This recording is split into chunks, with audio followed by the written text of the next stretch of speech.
Meek is in the same sentence as war horses. Yeah. And that doesn't quite sound submissive. I think giving develops confidence. As I read the English definition of meek, I'm like, that's not Christ. So then I had to dig a little deeper. I had to look at the Greek. He was a rabbi that was also edgy. Like no real men would let it degenerate into what it is now. So they came after masculinity first. We think that he was always this, super stoic. And I think he was joking around. I think he was having a good time. He called 12 of his buddies. Effeminization of the average Christian male has become wildly problematic in our society. And we got to go back to basics because the basics are good. The true difference between somebody who has Christ confidence and is a narcissist, it's a very fine line, is the word empathy. Welcome, ladies and gentlemen, back to Ward Radio. I'm your host, Cardin Ellis, and I'm joined in the studio today by a very interesting character. Backed by popular demand is none other than Shane Baldwin. Okay, so you've heard that they say the Savior is meek. You've heard this word meek. Yeah. And that we abuse it. I saw the Jordan Peterson video. Yeah, and if you literally, I went and I Googled the word meek, and it talks, I'm like, as I read the English definition of meek, I'm like, that's not Christ. So then I had to dig a little deeper. I had to look at the Greek. And when I looked at the Greek, it was a word praus, P-R-A-U-S. And I looked up what praus means. I'm looking it up now as we talk. and as you look up the word praus, you go, oh, I see what they were trying to say. It says that it is strength under control. So meekness means you have all of this strength, all of this power, and then you control it. That's actually really interesting that you bring this up. I'm going to show the audience, if you guys are listening to us live, I'll just describe to you what I see on the screen in front of me. If you're watching us on YouTube or at hometownstation.com, you can check out the video of this there. But indeed, the English translation in the dictionary from Oxford Languages of the word meek says it is an adjective that means quiet, gentle, and easily imposed upon. A synonym of submissive. I used to call her Miss Mouse because she was so meek and mild. And often in the Gospels, we hear that, blessed are the peacemakers, blessed are those that mourn with those that mourn, and comfort those that stand in need of comfort, and blessed are the meek, for they shall inherit the earth, right? And that's kind of oftentimes almost a feminized Christianity into being blessed are the pushovers because they'll inherit sloppy seconds that are left over when the men have all killed themselves in war is kind of like what we've interpreted it as, right? But Jordan Peterson and many modern scholars have brought up the point that, hey, no, meek means something different than what that kind of traditional King James translation means. That it's more like it's better to be a happy warrior in a garden than be a gardener in a war, right? So you said you kind of stumbled upon this just as Jordan Peterson and other modern scholars have as well by analyzing the original Greek, you said, right? And what was that word? Praus. Could you repeat that? P-R-A-U-S. And Jordan Peterson didn't even go there. That's somewhere where I went. I said, okay, I hear what Jordan's saying, but how did they come up with this? And certainly it's the word praus. And then when you look at the word praus, you see it says, what'd you find with P-R-A-U-S? It's really interesting. The very first thing that came up said meek war horses, the Greek word praus and meek war horses. I'll have to read this while you're talking, but apparently meek is in the same sentence as war horses. Yeah. And that doesn't quite sound submissive. Really, as you read about it, what they would do with these war horses is they would train them to only use their power when it was wartime. Right. So interesting. So when you look at Christ and you look at, he's the only begotten of the Father. He's half God, half man. So he has some incredible powers. And what he did is he controlled it. And that's really the goal and the mission when I talk about that Christ confidence. When you look at all the virtues that Christ had, the one virtue that stood out to me that I'm like, okay, I need to dig into that was this, what does meek really mean? What did they mean by that? And it's having tons of strength and being able to control it. Because I believe that in my mind, I love what Liz Lemon Swindle has done. If you haven't looked at her art, I love her art because she portrays... I got to look it up now. She portrays the Savior as somebody that's probably like 6'2", ripped, like good looking. Now you're just bragging, dog. Now you're just bragging. No, yeah. Looks a lot like Cardin Ellis, but he, I believe that somebody like Christ, in order to garner the followers, he had a certain look. He had a certain way. He had a certain way about him. I mean, I love the picture of him. If you see one, he's holding an African baby. I love that one right there where he's smiling. You see the one where he's smiling right there? Yeah. Just down one. Just scroll down Got it. Right there. I love that one because I also think we think that he was always this, super stoic, and I think he was joking around. I think he was having a good time. He called 12 of his buddies, and they were just out there serving people, having a good time. But yeah, I view the Savior as somebody that was athletic, that was, you looked at him and he didn't look, I think that was part of the other problem. You mean like as a man walking through ancient Judea, it was obvious that he had a different light about him. He was probably more physically fit. He was probably more attractive. How does that square with like Isaiah where it says, and I saw him and, he was not comely or becoming or whatever the term is. I know exactly what you're talking about. And I think what Isaiah was meaning is it wasn't like the Savior was like King David. Okay. So King David, he was the king. He was the guy that when he walked down the street, that's King David, right? They didn't view the Savior that way. They didn't view Jesus Christ like they viewed David. And I think that's also what kind of ticked them off. The Pharisees were looking like, who is this guy? Yeah. What's this guy about? And then to look the way he looked, to have the kind of confidence that he had, but then to go and have the empathy, and this is where part of that confidence comes in. Like the true difference between somebody who has Christ confidence and is a narcissist, because it's a very fine line. Yeah, is the word empathy. Okay, interesting. So empathy, like narcissist, what they lack is empathy. If you think somebody's a narcissist, to know they're truly a narcissist, and that word's getting thrown around way too much. It's like gaslighting, tolerance, all these words have been stolen and overused. So a true narcissist literally has no love for anybody else but themselves. Okay. And so the Savior, in his confidence, he emanated love for everybody.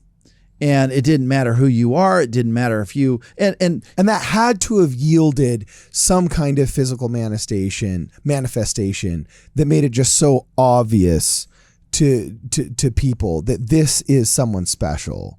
I believe is what you're getting at. Yeah, there had to have been some kind of obvious physicality about his person that was resultant from all of that righteousness stuffed into one corporeal being that was just undeniable and self-evident. Yeah, and then what you get is he spends his time with the sinners, with the prostitutes. Like, he's spending time with the people that the Pharisees are like, what is this guy even doing? Yeah. He's a rabbi, but he's also now teaching people that we don't want anything to do with. Yeah. So again, he was rebellious in that he wasn't just falling in line with all these other Pharisees. So he was a rabbi that was also edgy, Yeah. and he was a rabbi, but he was also edgy. Yeah, I mean, he's like, hey, I'm gonna go hang out with these people, and you look at the 12 guys he called. I mean, these aren't the smartest, doctrine guys that know the scriptures. Yeah. Like, you look at who he called, and I'm sure that kind of ticked the Pharisees. Like, like this guy looks this way, he acts this, he can speak this way, he's extremely smart. And so I think he kind of rubbed people, at least the Pharisees, the Sadducees, rubbed him the wrong way. Now, here's what's interesting. You know who recognized him instantly? The woman at the well, the Samaritan woman at the well. Get this, those that were possessed. Oh, yeah, that's true. Now, isn't that interesting? And he was like, hey, you guys got to be quiet. Like, hey, I don't want you telling everybody who I am. After he cast out the demons, he would always say, go tell no man. Yeah. Like, he didn't want them professing. But the interesting thing about demons is they also recognize truth. Yeah. And so, and they didn't like it. They're like, oh man, are you come to like cast us out before our time has come? Don't we have a little bit of time here? Isn't it a little early? Yeah. But they also recognized who he was because of that, the Christ confidence that he had and his concern and his love for all the people that he was interacting with. So let's fast forward to 2023. Okay. It's been 2,000 years since Christ came, right? And we got 10 more left. You know what I'm saying? I realize we got 10 more left. Okay. But how does a modern man, let's just say here in Southern California, let's just start out here in our homeland, right? How does a modern man cultivate that Christ confidence now? Because we really do have what many have called a crisis of masculinity in our society right now. Okay. We don't want to go the full Andrew Tate, where like all the good messages about putting your best foot forward and having confidence in yourself degenerate quickly into sleep around as often as you can, with as many people as you can. We don't want to jump that shark and go all the way over there.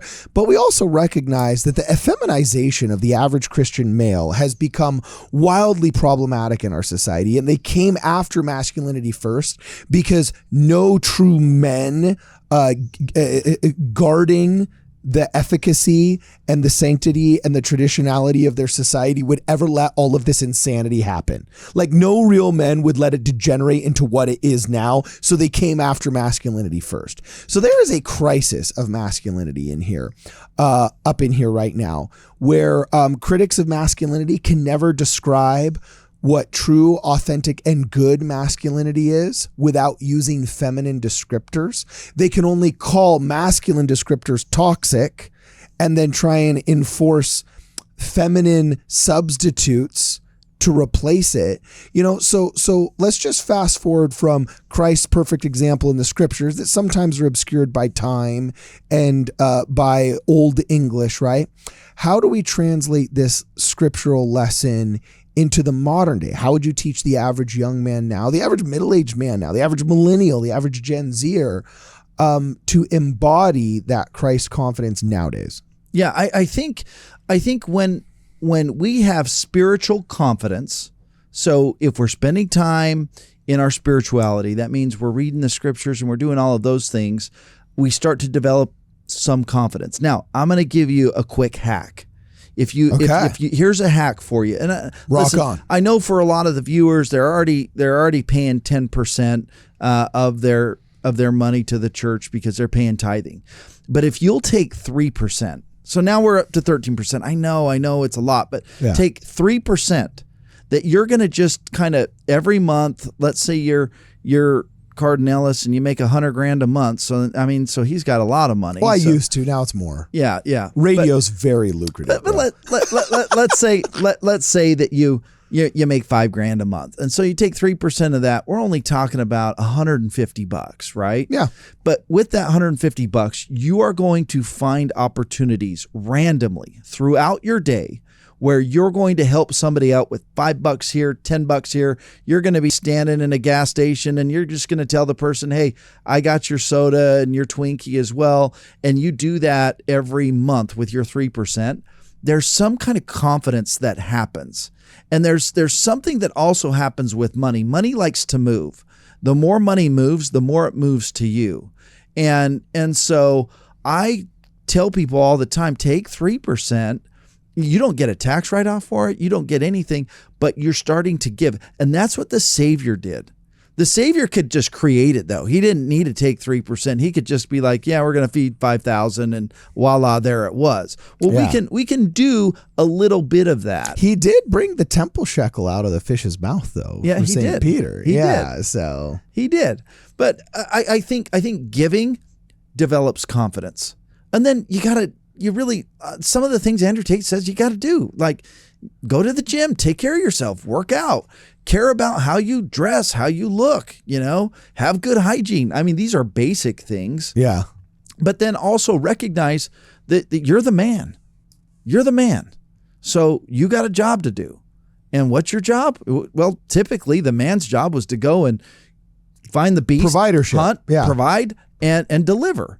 So if you're not delivering, that's on you. You need to start delivering for your family, and don't let society put you back in. Like, if Satan would love for nothing more than to demasculinize men, like he would love to turn everybody into softies. Like that would be his goal. And so we have to recognize that that's part of his strategy, and we got to attack that by saying, no, we're not going to do that. And we got to recognize that that's what he's trying to do right now. And we can see it all throughout the media. Okay, cool. I want names, specific names and productions in the media. And no, I'm just kidding. I love what I'm hearing. And two things came to my mind. First off, I think this is going to intuitively resonate with a lot of people, because a lot of people haven't been able to put their finger on it, but there is this sense that, okay, something isn't right here, like on a fundamental and basic level. And you got to go back to basics, because the basics are good. And one of those basics that has atrophied is, like we said before, that societal authentic masculinity. Now, I heard you take a breath. Was there something you wanted to say? So there's an article that came out in the Liahona, and it's a long article. It just came out. And it's by Lynn G. Robbins. Okay. I spent, 3 hours with him the other day. Okay. Just Dude talking named Lynn? to him. Sorry, man. He's an emeritus 70, but he wrote an article on the virtues and attributes of Christ. And he did a masterful job talking about how these virtues can also, if not managed the right way, become weaknesses. Like how if being bold you can end up becoming overbearing. And he does a really good job in that article listing that out. And I read it, and I got to reread it over and over again, because I want to study, Christ says he is the way, the truth, and the life. Okay, cool. I want to study those attributes, those virtues, and then daily I want to be aware to see if I can do the best job I can to be as close as I can to the Savior Jesus Christ in how I deal with people and operate my day. So do you have, outside of Jesus Christ himself, do you have somebody that you feel, this could be scriptural, this could be cultural, do you have an example that just us in the last 30 to 60 seconds we have here of something you feel that really does personify that Christ-like masculinity, that Christ confidence that you called it previously? Is there somebody that maybe we can relate to a little bit better than, because even Jesus Christ himself, in a strange way, we almost see him through rose-colored glasses of how the media and different faith traditions have interpreted him over the past 2,000 years. Is there somebody else that you 100%. think who hit it? Jordan Peterson. Get out. Okay. I've watched 2,000 hours of Jordan Peterson. He was a nobody. I got out of prison and I started watching this guy. Here's a guy that is extremely smart, highly intelligent, takes care of himself. And I've seen an evolution of him. You look at him 10 years ago and he looks way more bad today than he did 10 years ago, right? And so he's embodied the scriptures as well. I think he's invested the time studying the Savior. And so I would look at Jordan Peterson, the way he talks, the way he walks, the way he interviews. And that's a really good example today of somebody that I think is showcasing those attributes. So instead of saying WWJD, we have to say WWJPD. what would Jordan Peterson do? There you go. Now, it is so interesting because also I remember that in an interview with his daughter, he did talk about how when tested, there's feminine and there's masculine markers, attacking the relationship instead of attacking the physicality of another person is one of the differences between men and women. That overt versus relational action is one of the differences between men and women, so on and so forth. And he did mention how in many ways, he actually tests and proves to have very feminine reactions and coping mechanisms to different problems. But what's so hilarious is in his honesty and his, dare I say, meekness as you speak, that has actually refined him into being an example and a firebrand of authentic masculinity in our culture, that so many people have turned around their lives by adopting simple premises. Like you say you're 3%. He says, making your bed, and it amazes me just how we got to go back to basics because the basics are good. And how the missing link is something oftentimes that is so basic, it's almost embarrassing that we figure out that was what was the problem. But the fact that Jordan Peterson's rise to power has been so prolific in his repackaging of simple, basic Christian truths, kind of annoys me a little bit on one hand, that like, how are such simple, basic Christian Sunday school lessons repackaged in secular professor speak? Why are these resonating so much? But then there's the other half that's not annoyed and is overjoyed that, hey, the gospel has now been translated into a new tongue. The millennial and Gen Z men can understand and they're adopting it and it's improving their lives. And sooner or later, they're going to realize that this improvement is coming from Christ and God that loves them and that they have an infinite value as children of God. And hopefully they continue to progress even farther. So yeah, Jordan Peterson, he's a very interesting case. Let me give you one other name, and that's Tim Tebow. I love Tim Tebow. Really? Yeah, Tim Tebow, he's been through massive success, massive failure, couldn't make it as a football player in the NFL, but is not ashamed of the gospel of Jesus Christ. Oh, dude, this is awesome. This is awesome. I love what I'm hearing. And Tim, what's up, my man? You're welcome to come on the show and refute these heinous claims and accusations against you by one Shane Baldwin. Anyway, unfortunately, I could talk for hours with you, but we got to go here. We've got some commercial breaks coming up on the other side of the hour. So let us know where these guys can find you. His name is Shane Baldwin. He wrote the book, The Honest Lie. It's totally awesome. Lessons he learned about Christ and Christ confidence and being your best self when he was in prison, helping others. And where can they find you on the socials, man? The best places. I'm on Instagram, Shane Baldwin _. I also have a YouTube channel. You can find me there. Just Google my name, and you can see my mugshot. Yeah. I only have one regret in life, that I didn't smile on my mugshot. You know what I'm saying? But they did take down that my criminal alias was good looking. So it's actually, according to the state of Utah, my criminal alias is Cardin Good Looking Ellis. So, boom shakalaka. That's those mugshots. They're funny. So anyway, guys, this has been real. It's been awesome. Unfortunately, we got to take a commercial break really fast. If you want to see more, make sure you check us out on wardradio.com. This is FM 98.1 KHTS. Back in a minute.